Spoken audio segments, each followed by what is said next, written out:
ছোট বাচ্চাদেরকে বিশেষ করে মোবাইল ফোন বড়রা দিবেন না। আমাদের বাচ্চাগুলোকে আমরা শেষ করে ফেলছি ভাই, বিশ্বাস করেন আমরা খুন করে ফেলছি। আমার একটা 3 বছরের বাচ্চা আছে আলহামদুলিল্লাহ। কই অনেক মা বাপ বলে মোবাইলে গেমস না দিলে, কার্টুন না দিলে পোলাপাইনে খায় না। কই আমাদের বাচ্চা তো ঠিকই খায়। পোলাপাইন না খাইলে না খাবে, তাও দেখাবেন না মোবাইল, কারণ মোবাইল দেখাইলে যে ক্ষতি হবে তার চাইতে না খাইলে ওর কম ক্ষতি হবে। ওর চোখ শেষ হবে, ওর মাথা শেষ হবে, ওর ইমান শেষ হবে, ওর চেতনা শেষ, সব দিক থেকে ধ্বংস হয়ে যাবে। পোলাপাইন এখন সব অটিস্টিক মার্কা, বেশিরভাগ প্রতিবন্ধী এবং ফার্মের মুরগির মতো দেখবেন এক একটা তুলতুলা হয়। এগুলা কোনো কাজের না, ওই মোবাইল দিয়ে দিয়ে এদেরকে শেষ করে ফেলছে, মোবাইল দিয়ে দিয়ে ধ্বংস করে ফেলছে। আপনি আপনার বাচ্চার হাতে মোবাইল তুলে দিচ্ছেন না, বিশ্বাস করুন আপনি আপনার বাচ্চার হাতে ছুরি দিয়ে দিচ্ছেন ও নিজেকে শেষ করার জন্য। এই জন্য নিয়ন্ত্রণ করবো তো ইনশাআল্লাহ। এখন বাচ্চাদেরকে মোবাইল থেকে যদি দূরে সরাইতে হয়, আগে নিজেরা মোবাইলের অপব্যবহার থামাইতে হবে। আপনি সারাদিন ভূতের মতো মোবাইল টিপবেন আর বাচ্চাকে বলবেন আব্বু মোবাইল টিপতে হয় না, বই পড়ো, কাজ হবে না। কারণ পোলাপাইন যখন দেখবে যে কিরে মা সারাদিন টিপে, আব্বা সারাদিন টিপে, আমি টিপতে বলে বলে না বই পড়ো, এ আমার আম্মা আব্বা এগুলো মনে হয় শত্রুতা করে আমাকে কোনো নেয়ামত থেকে বঞ্চিত রাখতে চাচ্ছে। এটা যদি নেয়ামতই না হতো তাহলে সারাদিন তারা টিপে কেন? বাচ্চারা দেখে শিখে বেশি, শুনে শিখে কম। তাদেরকে ওয়াজ করবেন কম, তাদের সামনে আমল করবেন বেশি। চেষ্টা করবো তো ইনশাআল্লাহ।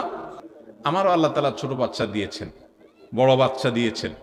আমার 16-17 বছরের ছেলে আছে আলহামদুলিল্লাহ। আমার এই ছেলেকে আমি মোবাইল ফোন দেই নাই এখনো।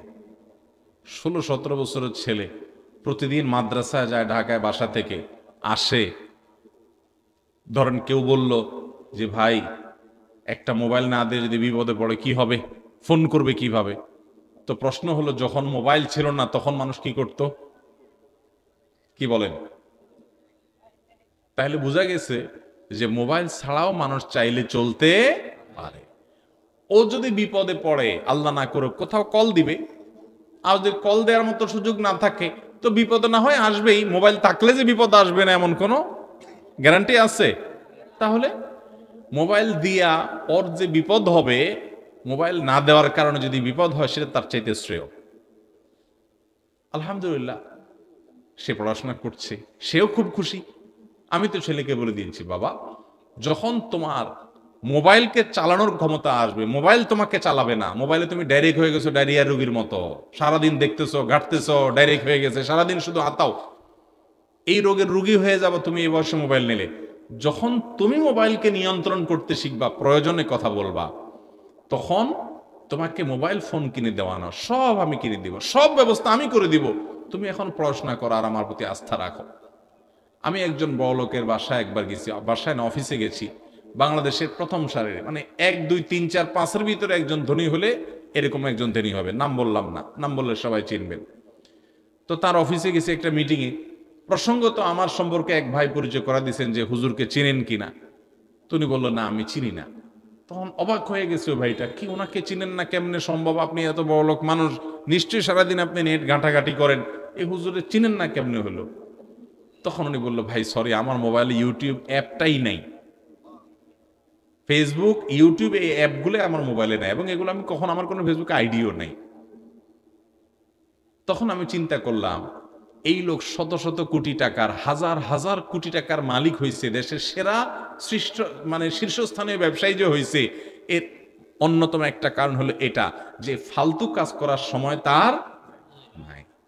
এই সারাদিন ফেসবুক ইউটিউব টিপাটাপি করা যুবক পোলাপাইন দেখবেন এদের জীবনে কিচ্ছু করতে পারে না, এর রাস্তা রাস্তা ধ্বংস হয়ে যায়, মোবাইল মোবাইলে শেষ করে ফেলে, ও টেরও পাচ্ছে না ওর পুরো জীবনটাকে শেষ করে ফেলতেছে। ঠিক না ঠিক?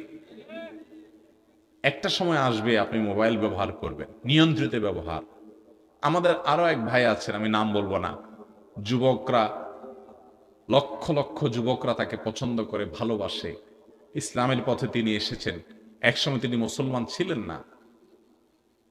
সে ভাই ওনার ফেসবুক আইডি নেই, কোনো আইডি নেই, আইডি আছে সরি, মানে ফেসবুক অ্যাপই নেই ওনার মোবাইলে, এবং আইডি বেশিরভাগ ডিঅ্যাক্টিভ করা থাকে, কোনো অ্যাক্টিভিটিস নাই। তো আমি একবার জিজ্ঞেস করলাম ভাই তো তথ্য কি করেন? বলে ভাই তথ্য জানার জন্য ফেসবুক টিপা লাগে, এর চেয়ে বোগাস কথা আরেকটা নেই। কারণ যার ফেসবুক নাই সেও কিন্তু তথ্যটা ঠিকই নিতে পারে, আমাদের সময়গুলো সব শেষ করে ফেলে। বিশেষ করে বাচ্চাদের ব্যাপারে, আমি বাচ্চাদের কথা বলতেছি না। এই মোবাইল ফোনের ভার ব্যবহার করা দুনিয়াতে অনেক সহজ হতে পারে, এর ভার বহন করা দুনিয়াতে অনেক সহজ হতে পারে, আখেরাতে এর দায়ভার বহন করা অনেক কঠিন হতে পারে। মোবাইল দ্বারা সবচেয়ে বেশি অপরাধ যেটা হয়, সবচেয়ে বেশি হারাম যেটা হয়, স্মার্টফোনে হারাম জিনিস দেখা, নেটে হারাম হারাম বিভিন্ন নিষিদ্ধ বিভিন্ন বিবরণী সেগুলো আপনি পড়ছেন, বিভিন্ন বর্ণনা পড়ছেন, বিভিন্ন ভুইফোড় অনেকগুলো নিউজ পোর্টাল বের হয়েছে আজকাল, যে শুধুমাত্র আজে বাজে নিউজ করা, একটা সহজ নিউজটাকেও এমন নোংরাভাবে উপস্থাপন করা, যুবকরা বাধ্য হয়ে ওইটাতে ক্লিক করে এবং মনে করে যে সেখানে রগরগে কোনো বর্ণনা আছে। ভাইয়েরা আমার, এটাতে হারাম স্বাদ পাবেন, কিন্তু আপনার মনটাকে আরো অস্থির করে দিবে, আল্লাহ থেকে আপনি দূরে সরে যাবেন, আপনার ইমানই দুর্বলতা তৈরি হবে, তাকওয়া শেষ হবে। মোবাইল ফোনে সবচেয়ে বেশি অপরাধ হয় এই চোখের গুনাহ, সেটা পড়ে হোক হারাম কোনো কিছু, অথবা কোনো হারাম ভিডিও দেখে হোক, কোনো হারাম ফিল্ম দেখে হোক, কোনো অশ্লীল দৃশ্য দেখে হোক, কিংবা কোনো মিউজিক ইত্যাদি শুনে হোক। তো এই ধরনের বিষয়গুলো থেকে বেঁচে থাকা ফরজ। আপনার স্মার্টফোন যদি আপনাকে, অনেক যুবকরা আমাদের কাছে প্রশ্ন লেখেন, ভাই আমরা মাস্টারবেশনে আক্রান্ত, হস্তমৈথুনে অভ্যস্ত হয়ে গেছি, বাঁচতে পারি না। এর প্রধান কারণ হলো এই মোবাইল ফোন। আমি বলি যে আপনি মোবাইল ফোনটাকে, স্মার্টফোনটাকে চেঞ্জ করে ফেলেন, একটা বাটন ফোনে চলে যান, 6 মাস আপনি নিজের বিরুদ্ধে নিজে সংগ্রাম করেন, ইনশাআল্লাহ দেখবেন আপনার এই বদভ্যাস এমনি কি হয়ে গেছে, দূর হয়ে গেছে। সে সাথে আরো যে পদক্ষেপ আছে বিয়ে শাদী করা, সেগুলো তো করবেনই। তাহলে ভাইরা আমার, মোবাইল দ্বারা সবচেয়ে বেশি পাপ হয় চোখের গুনাহ। আমার মোবাইলে আমি হারাম কিছু দেখব না। আমার ফেসবুকে যদি কোনো ফ্রেন্ডের, কোনো বন্ধুর লিস্টে থাকার কারণে খারাপ কিছু আসে, ওকে আনফ্রেন্ড করে দিব। কোনো পেজ থেকে খারাপ কিছু আসে, ওটাকে আনফলো করে দিব। কোনো নিউজ পোর্টাল থেকে বাজে কিছু আছে, ওইটাকে ব্লক করে দিব। কোনো গ্রুপে থাকার কারণে খারাপ কিছু আসে, ওই গ্রুপ থেকে লিভ নিয়ে নিব। সোজা কথা, আমি হারাম থেকে বাঁচার জন্য চেষ্টা করব, কারণ আল্লাহ বলেছেন ওয়ালা তাকরাবুজ জিনা, জিনার কাছেও যেও না। যুবক ভাইরা আমার, আপনি আজকে একটা আর্টিকেল পড়বেন, খারাপ নোংরা একটা নিউজ পড়বেন, একটা মেয়েকে নিয়ে বাজেভাবে একটা নিউজ করেছে একটা বই পড়, কোনো প্রতিষ্ঠান কিংবা কোনো বড় মিডিয়া, আপনি সেটা আজকে পড়লেন। কালকে একটা ভিডিওতে একটা মেয়ের অঙ্গভঙ্গি, তার শরীরের বিভিন্ন অঙ্গ প্রত্যঙ্গ দেখলেন, হারাম মজা নিলেন। আপনি পরশু আরেকটা হয়তো আজে বাজে কোনো বাজে ভিডিও ক্লিপ দেখলেন, অশ্লীল কিছু দেখলেন, আপনার মনটা অস্থির হবে।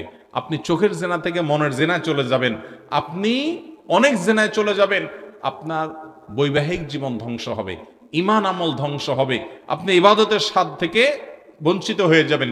এই জন্য স্মার্টফোন ব্যবহার যারা করবেন, এই গুনাহ থেকে বেঁচে স্মার্টফোন ব্যবহার করা মানুষ এখন সোনার হরিণ হয়ে গেছে। ঠিক না বে ঠিক? আমরা যতগুলো পয়েন্ট বলছি, এর মধ্যে সবচেয়ে গুরুত্বপূর্ণ হলো এই পয়েন্টটা। বিধায় মোবাইল ফোনে হারাম কোনো কিছু দেখার ব্যাপারে আমাদের সবচেয়ে বেশি সতর্ক থাকতে হবে, সেটা দেখা থেকে সাবধান, আপনার বিরত থাকতে হবে। আল্লাহ তাআলা আমাদেরকে তৌফিক দান করুন। ভাইরা আমার, 13 নম্বর যে শিষ্টাচারের কথা বলবো তা হলো, মোবাইলে অনেকে টাইম পাস করার জন্য গেম খেলে। এটার জন্য আবার স্মার্টফোন লাগে না, বাটন ফোনেও চলে। ওই যে সাপলুডু চলে, আরো কি কি চলে, আছে না? ভাইরা আমার, মুসলমানের জীবনে এত অহেতুক সময় নেয় যে সে গেমস খেলে সময় কাটাবে। দেখেন, আমাদের অবসর সময়গুলোতে ইস্তেগফার, তাসবিহ, তেলাওয়াত, জিকির থাকার কথা ছিল, দুরূদ পড়ার কথা ছিল। এখন আমাদের কোনো অবসর সময় নেই। যুবকরা মসজিদে তো বটেই, এমনকি টয়লেটে যাওয়ার সময় মোবাইলটা নিয়ে যায়। ঠিক না বে ঠিক? ওখানে বসে বসে টিপতেছে, যেখানে টয়লেটে 2 মিনিট লাগতো তার 10 মিনিট লাগতেছে, কারণ সে মোবাইল টিপতেছে বসে বসে। ঠিক না বে ঠিক? বাইর হয় না, বাইর হয় না, বাইর হয় না, কারণ কারণ খুঁজে দেখেন মোবাইলটা নিয়ে ঢুকছে। ভাইরা আমার, এই মোবাইল ফোন, এটাকে অনিয়ন্ত্রিত ব্যবহার করার কারণে এটা আমাদেরকে ব্যবহার করছে। অনেক যুবক দিনে এভারেজে 4-5 ঘন্টা মোবাইলের মধ্যে ডুব দিয়ে থাকে, স্ক্রল করছে করছে করছে। আমি সবসময় বলি, এই আঙ্গুলের আগাটা এটা যদি ভালো করে কোনো আপনার সূক্ষ্ম যন্ত্র দিয়ে দেখা যাইতো, তাহলে দেখা যেত আমাদের এই যুবকদের আঙ্গুলের এই আগাটা ক্ষয় হয়ে গেছে, কারণ এত বেশি মোবাইলের গ্লাসের উপরে এটা ঘষছে যে মনে হয় আগাটা অনেকটা ক্ষয় হয়ে গেছে। এই যে স্ক্রল করছেন, কি কি খুঁজতেছেন আপনি নিজেও জানেন না কি খুঁজতেছেন, অযথা। ভাইরা আমার, আল্লাহ তাআলা আমাদের এই যৌবন সম্পর্কে, সময় সম্পর্কে জিজ্ঞাসাবাদ করবেন। এগুলো বিশ্বাস করেন, আপনার দুনিয়ারও কোনো কাজে আসবে না, দুনিয়ার কোনো কাজে আসবে না, আখিরাতের কোনো কাজে তো আসবেই না। আপনি বলবেন আমি ইনফরমেশন জানতে চাই, আমি তথ্য সম্পর্কে সচেতন হতে চাই। যেই তথ্য আপনার জানা জরুরি ওইটা আপনি স্ক্রল না করলেও জানবেন, আপনাকে কেউ না কেউ বলবে। অতএব তার জন্য মূল্যবান সময় নষ্ট করা যাবে